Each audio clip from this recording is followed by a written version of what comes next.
Hello my friend, good to see you, how are you? Great. So listen, today, I am going to give you lots of ideas about how to practice speaking English when you are alone, at home. Listening to this video you can learn English in days. Learn English through read is a great way to improve your English. We daily upload such a short English story. To get an amazing story you can subscribe to our channel. Thank you for your support. Cook, remarked the captain, there don't seem to be any signs of life about your house of refuge? No, replied the cook. Funny they don't see us. A broad stretch of lowly coast lay before the eyes of the men. It was of dunes topped with dark vegetation. The roar of the surf was plain, and sometimes they could see the white lip of a wave as it spun up the beach. A tiny house was blocked out black upon the sky. Southward, the slim lighthouse lifted its little gray length. Tide, wind, and waves were swinging the dinghy northward. Funny they don't see us, said the men. The surf's roar was here dulled, but its tone was, nevertheless, thunderous and mighty. As the boat swam over the great rollers, the men sat listening to this roar. We'll swamp sure, said everybody. It is fair to say here that there was not a life-saving station within 20 miles in either direction, but the men did not know this fact, and in consequence they made dark and opprobrious remarks concerning the eyesight of the nation's lifesavers. For scowling men sat in the dinghy and surpassed records in the invention of epithets. Funny they don't see us. The light-heartedness of a former time had completely faded.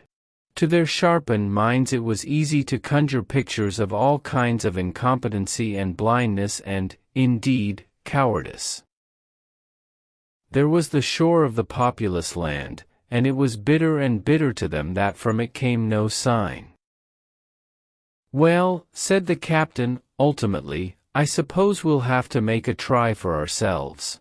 If we stay out here too long, will none of us have strength left to swim after the boat swamps? And so the oiler, who was at the oars, turned the boat straight for the shore. There was a sudden tightening of muscles. There was some thinking. If we don't all get ashore, said the captain.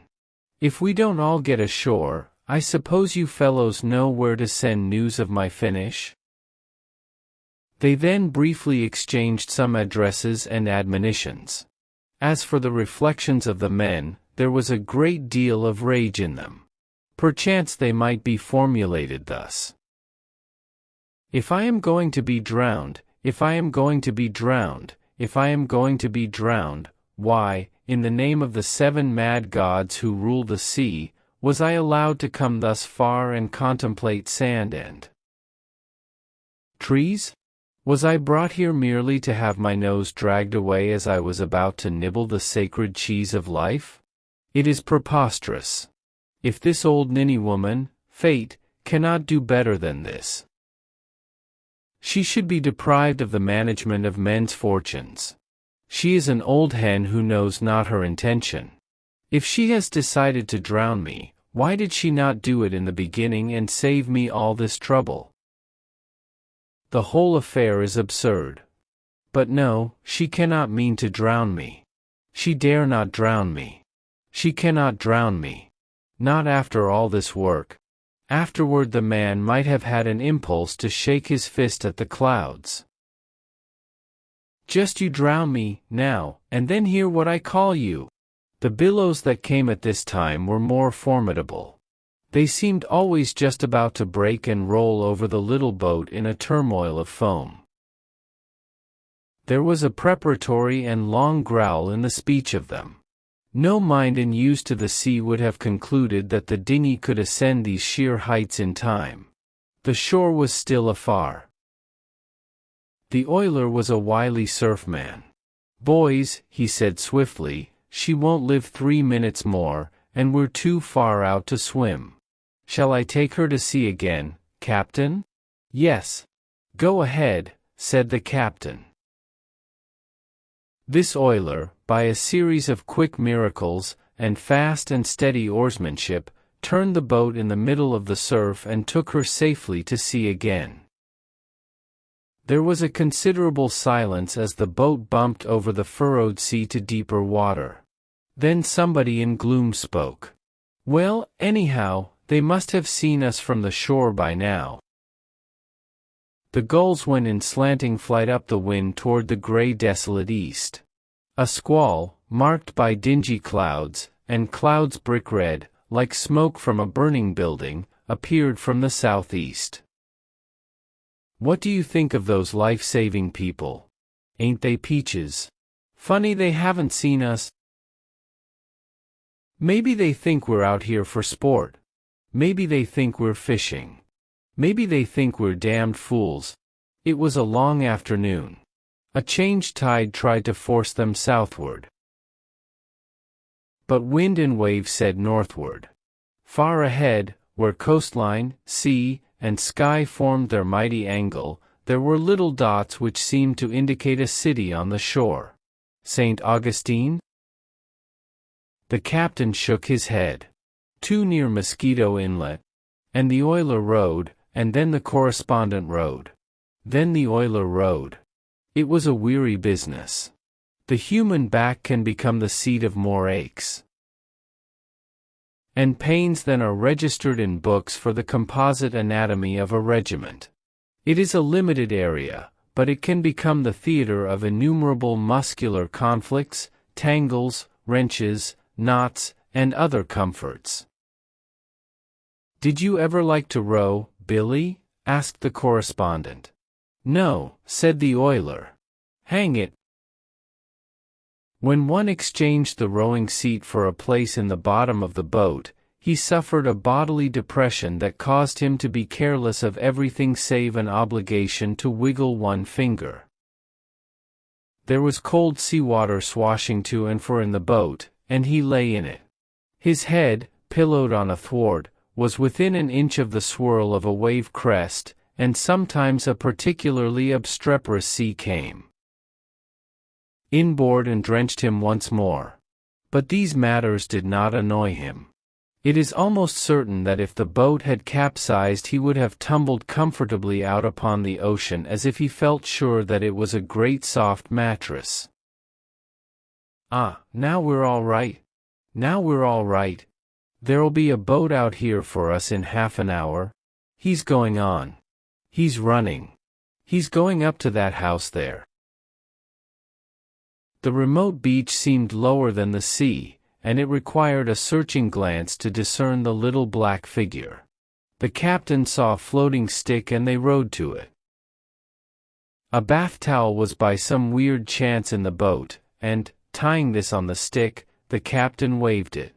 The oarsman did not dare turn his head, so he was obliged to ask questions. What's he doing now? He's standing still again. He's looking, I think. There he goes again. Towards the house. Now he's stopped again. It is not. It's an omnibus. I can see it plain. See? One of these big hotel omnibuses? By thunder, you're right. It's an omnibus, sure as fate. What do you suppose they are doing with an omnibus? Maybe they are going around collecting the life crew, hey? That's it, likely. Look! There's a fellow waving a little black flag. He's standing on the steps of the omnibus. There come those other two fellows. Now they're all talking together. Look at the fellow with the flag. Maybe he ain't waving it. That ain't a flag, is it? That's his coat. Why certainly, that's his coat. So it is. It's his coat. He's taken it off and is waving it around his head. But would you look at him swing it? Oh, say, there isn't any life-saving station there. That's just a winter resort hotel omnibus that has brought over some of the boarders to see us drown. What's that idiot with the coat mean? What's he signaling, anyhow? It looks as if he were trying to tell us to go north. There must be a life-saving station up there. No. He thinks we're fishing. Just giving us a merry hand. See? Ah, there, Willie. Well, I wish I could make something out of those signals. What do you suppose he means? He don't mean anything. He's just playing. Well, if he'd just signal us to try the surf again, or to go to sea and wait, or go north, or go south, or go to hell, there would be some reason in it. But look at him. He just stands there and keeps his coat revolving like a wheel. The ass. There come more people. Now there's quite a mob. Look. Isn't that a boat? Where? Oh, I see where you mean. No, that's no boat. That fellow is still waving his coat. He must think we like to see him do that. Why don't he quit it? It don't mean anything? I don't know. I think he is trying to make us go north. It must be that there's a life-saving station there somewhere. Say, he ain't tired yet. Look at him wave. Wonder how long he can keep that up. He's been revolving his coat ever since he caught sight of us. He's an idiot. Why aren't they getting men to bring a boat out? A fishing boat, one of those big yawls, could come out here all right. Why don't he do something? Oh, it's all right, now. They'll have a boat out here for us in less than no time, now that they've seen us. A faint yellow tone came into the sky over the low land. The shadows on the sea slowly deepened. The wind bore coldness with it, and the men began to shiver. Holy smoke, said one, allowing his voice to express his impious mood, if we keep on monkeying out here. If we've got to flounder out here all night? Oh, we'll never have to stay here all night. Don't you worry.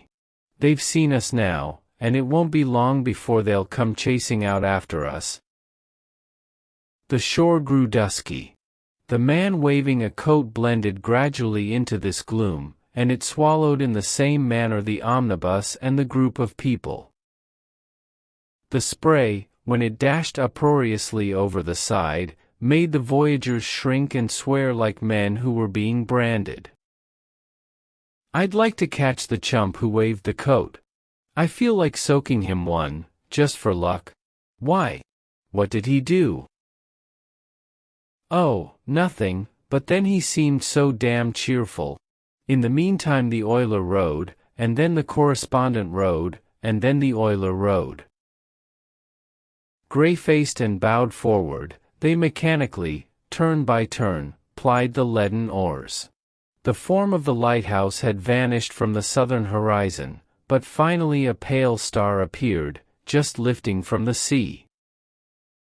The streaked saffron in the west passed before the all-merging darkness, and the sea to the east was black. The land had vanished, and was expressed only by the low and drear thunder of the surf.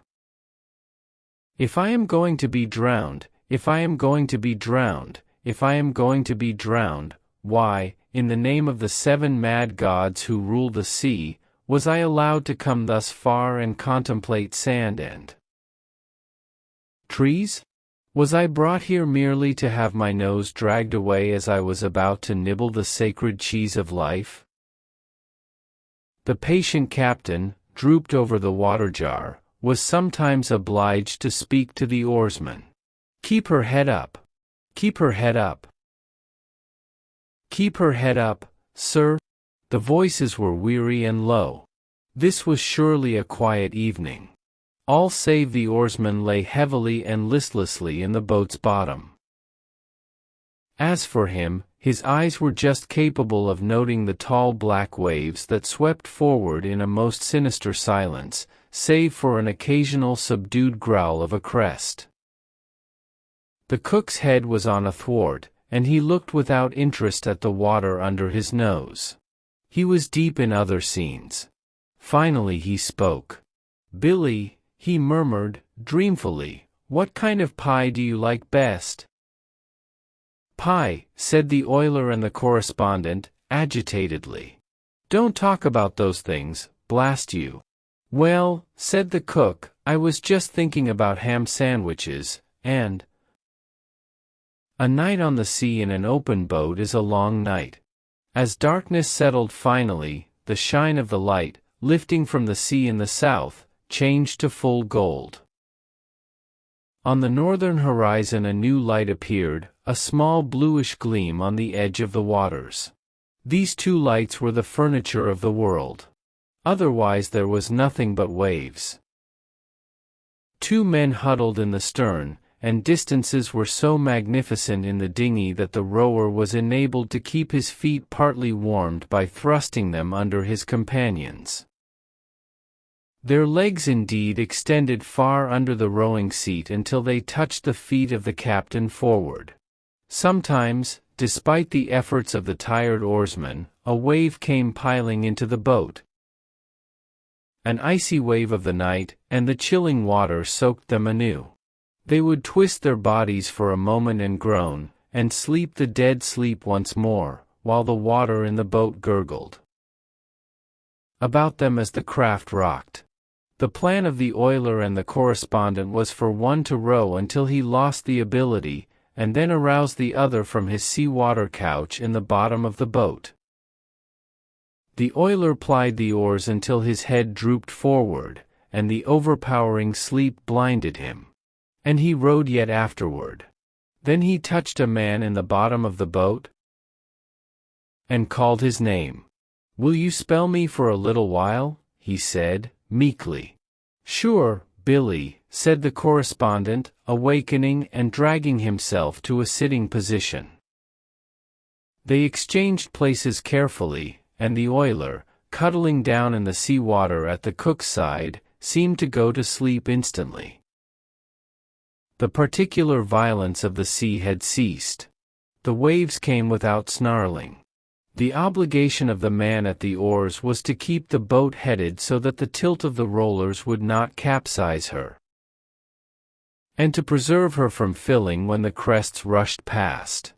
The black waves were silent and hard to be seen in the darkness. Often one was almost upon the boat before the oarsman was aware.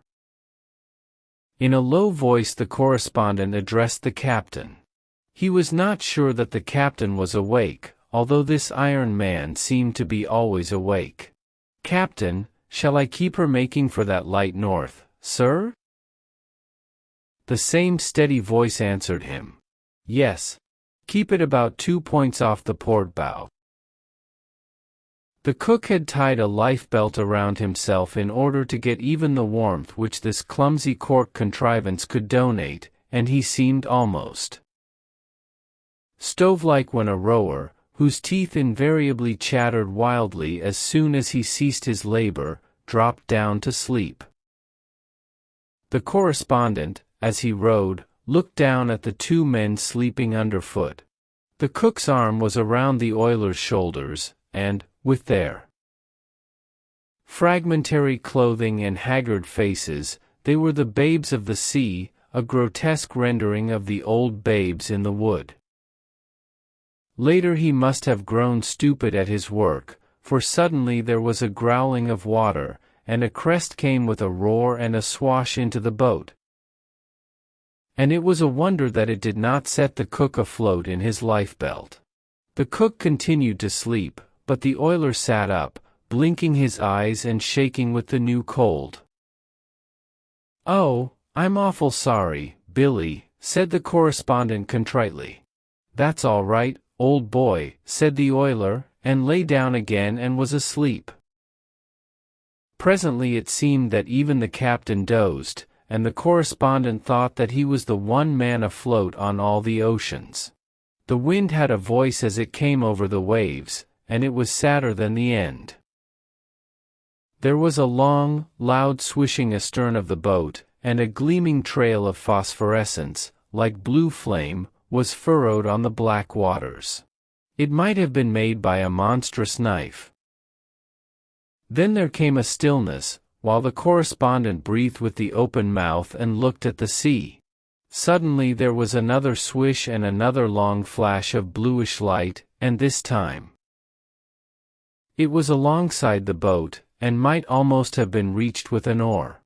The correspondent saw an enormous fin speed like a shadow through the water, hurling the crystalline spray and leaving the long glowing trail. The correspondent looked over his shoulder at the captain. His face was hidden, and he seemed to be asleep. He looked at the babes of the sea. They certainly were asleep. So, being bereft of sympathy, he leaned a little way to one side and swore softly into the sea. But the thing did not then leave the vicinity of the boat. Ahead or astern, on one side or the other, at intervals long or short, fled the long sparkling streak, and there was to be heard the whirr of the dark fin. The speed and power of the thing was greatly to be admired. It cut the water like a gigantic and keen projectile. The presence of this biting thing did not affect the man with the same horror that it would if he had been a picnicker. He simply looked at the sea dully and swore in an undertone. Nevertheless, it is true that he did not wish to be alone. He wished one of his companions to awaken by chance and keep him company with it. But the captain hung motionless over the water jar, and the oiler and the cook in the bottom of the boat were plunged in slumber. "If I am going to be drowned, if I am going to be drowned, if I am going to be drowned, why, in the name of the 7 mad gods who rule the sea, was I allowed to come thus far and contemplate sand and trees?"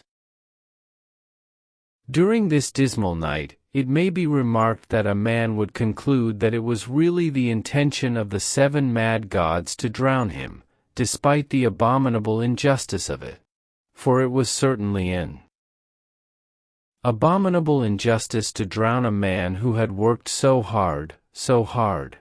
The man felt it would be a crime most unnatural.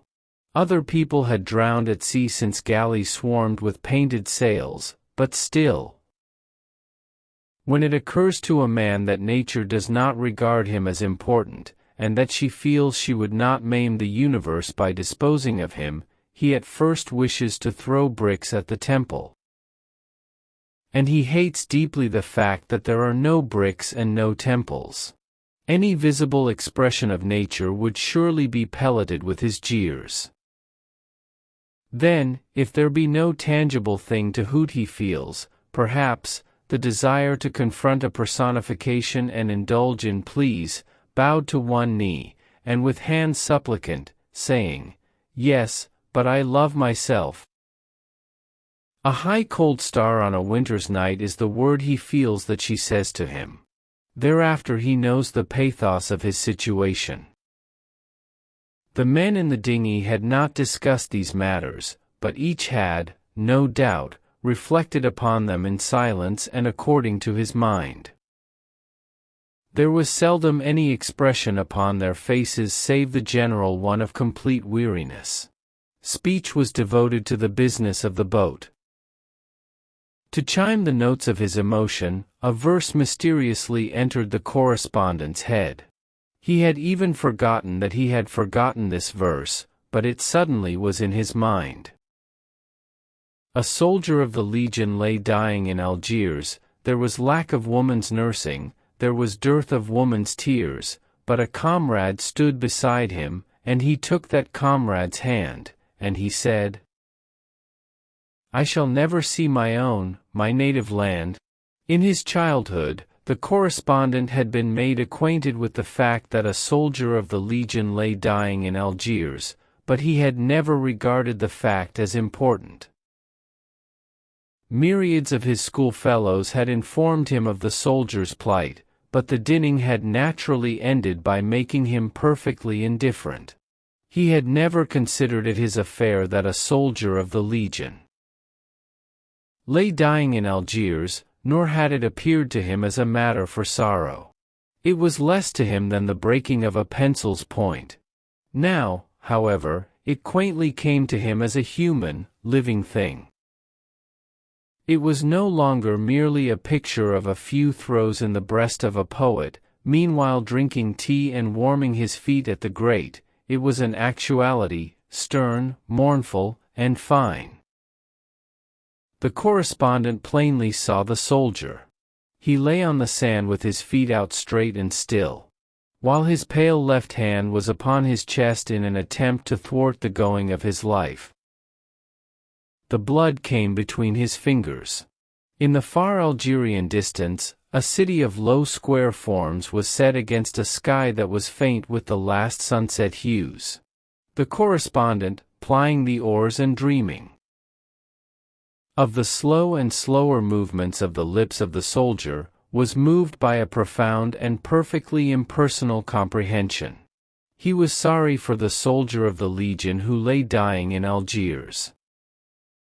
The thing which had followed the boat and waited, had evidently grown bored at the delay. There was no longer to be heard the slash of the cutwater, and there was no longer the flame of the long trail. The light in the north still glimmered, but it was apparently no nearer to the boat. Sometimes the boom of the surf rang in the correspondent's ears, and he turned the craft seaward then and rowed harder. Southward, someone had evidently built a watchfire on the beach. It was too low and too far to be seen, but it made a shimmering, roseate reflection upon the bluff back of it, and this could be discerned.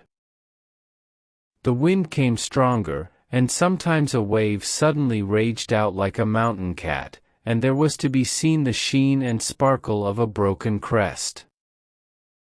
The captain, in the bow, moved on his water jar and sat erect. "Pretty long night," he observed to the correspondent. He looked at the shore. "Those life-saving people take their time." "Did you see that shark playing around?" "Yes, I saw him. He was a big fellow, all right. Wish I had known you were awake."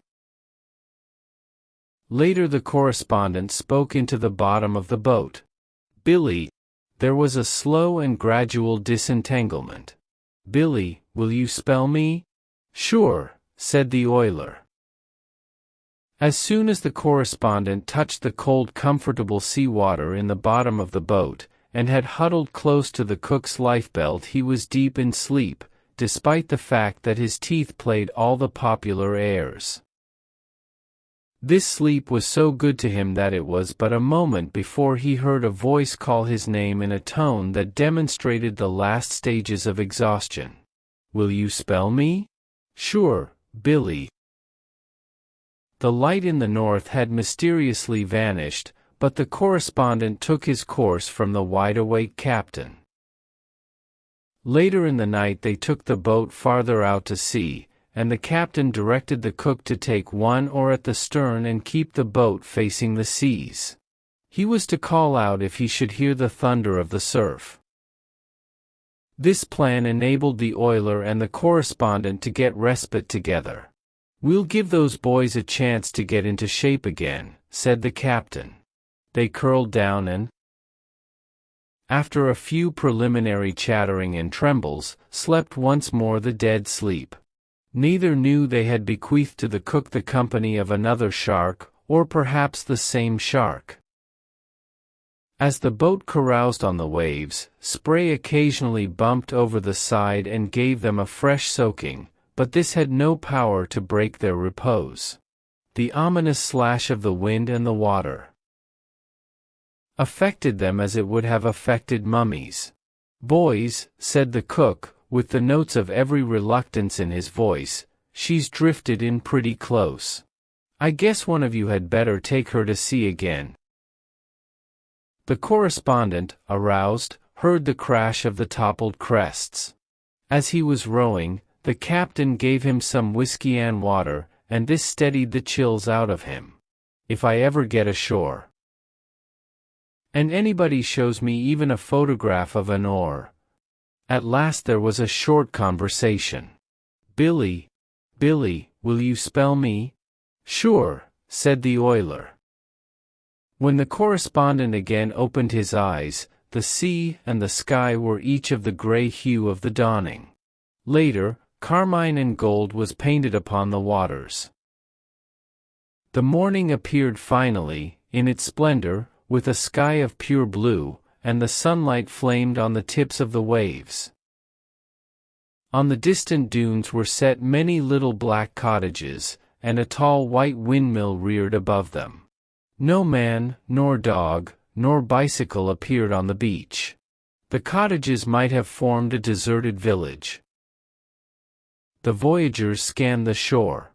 A conference was held in the boat.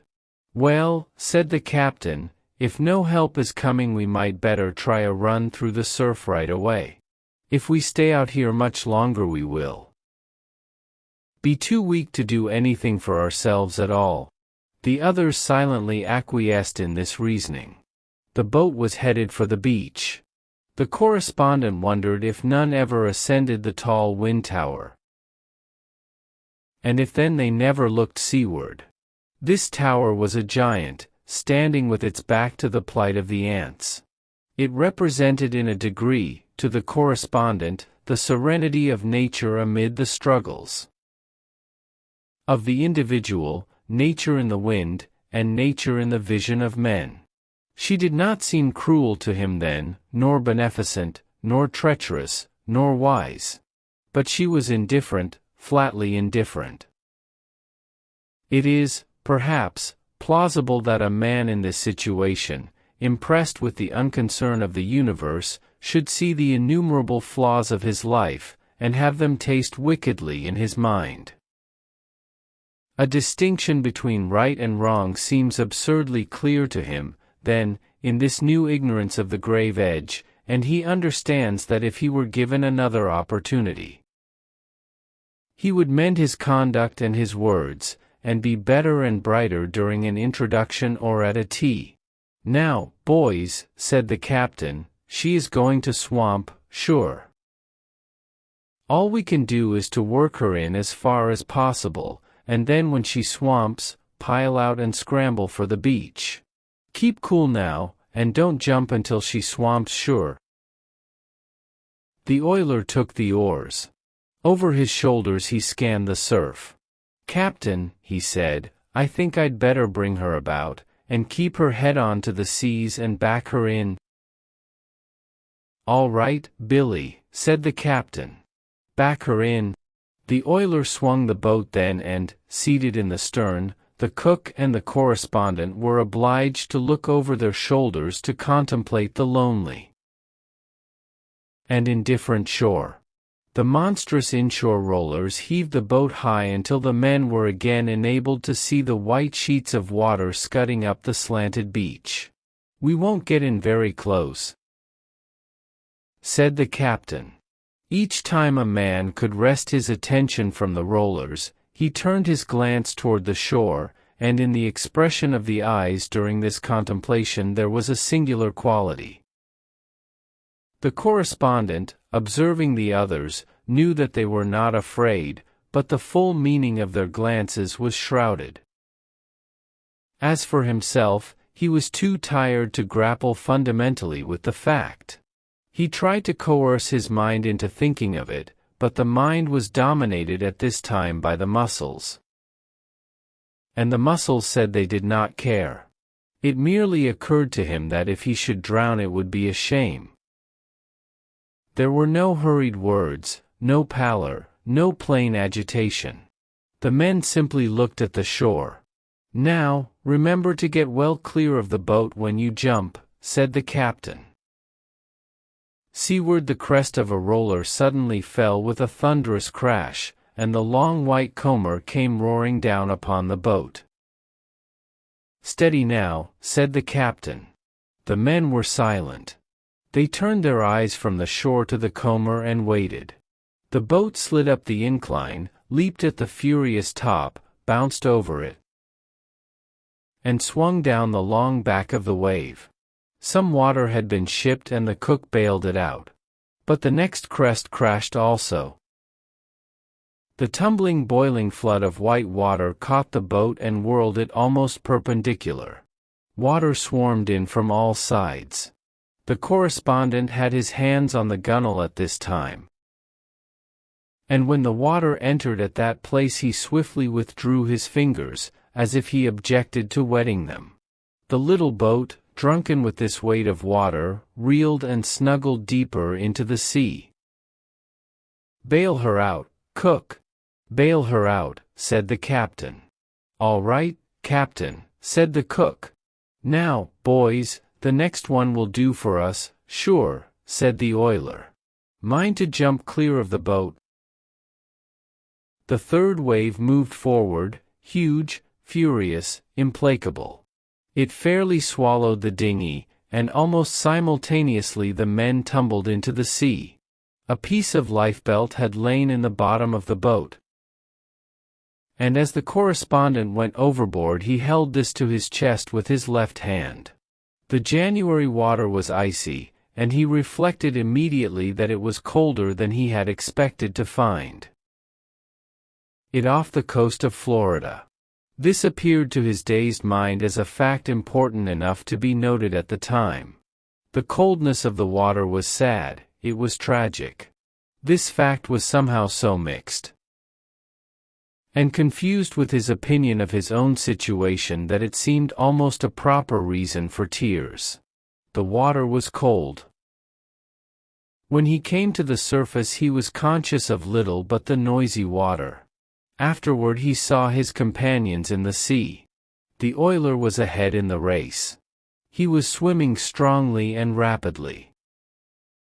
Off to the correspondent's left, the cook's great white and corked back bulged out of the water, and in the rear the captain was hanging with his one good hand to the keel of the overturned dinghy.